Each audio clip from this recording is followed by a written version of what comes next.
So I was going to respond to you in a comment, but this is important enough that I think it deserves a video. So this is such a bad idea. And I know it sounds like the dream. I've done other videos like this before, but doing a tummy tuck or a mini tummy tuck at the time of C-section just never ends up looking right. So first of all, a mini tummy tuck is a procedure in which there's very few patients who are good candidates. And the reason why is because this is a procedure of the lower abdomen only. We can sometimes do a diastasis repair in the upper abdomen in patients, but this is just not a good procedure for someone who just had a C-section. They're going to have laxity in both the upper and lower abdomen.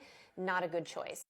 The next thing is that a mini tummy tuck and a tummy tuck incision is 100% of the time lower than a C-section incision is placed. And so the placement of their incision is not going to be proper. And remember, a tummy tuck and mini tummy tuck incisions are longer than a C-section incision. So you are now going to have a longer incision in an area that is too high. It could be visible in clothing once you heal and your skin contracts. And again, bad idea. It's literally impossible to look at a woman right on the table at a C-section and know what aesthetic procedure is the right procedure for them. You're almost always going to overdo it because it looks like there's more than there's actually going to be long term. Your scar would be longer and they may not have needed anything at all. Again, just a very bad decision.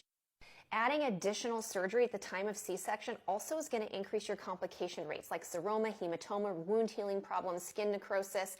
We don't want to do this to you when you have a newborn and have that potentially affect your ability to care for your newborn. Again, especially since your results are never going to be as good and you may not have needed the surgery in the first place. There are some things that are totally reasonable to talk to your OB about that are within their scope that can lead you to a better outcome from a C-section. So first of all, you can talk with them about cutting out your old C-section scar if you're a repeat customer. I see lots of patients for revisions that have multiple little thin scars. So instead of cutting out the old scar, they just make a new one right next to it and it looks odd. That's an easy thing to do to make your scar look better. You can also talk with them about repairing the abdomen in layers, including scarpous fascia. And that often will prevent the sunken in appearance that a lot of women get after a C-section. And then the last thing is always talk with them about how they're actually closing your incision. Are they going to close it in a subcuticular fashion? Are they using staples? How long are the stitches going to be in if they're removable? Those things are important if you worry about the aesthetics of your scar.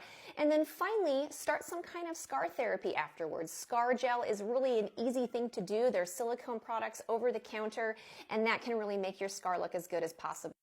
So I know it sounds like this OB was doing something amazing for patients, but the reality is, as someone who fixes these kind of things all the time, they weren't. They're operating outside of their scope and adding potential complications to a new mom with a newborn.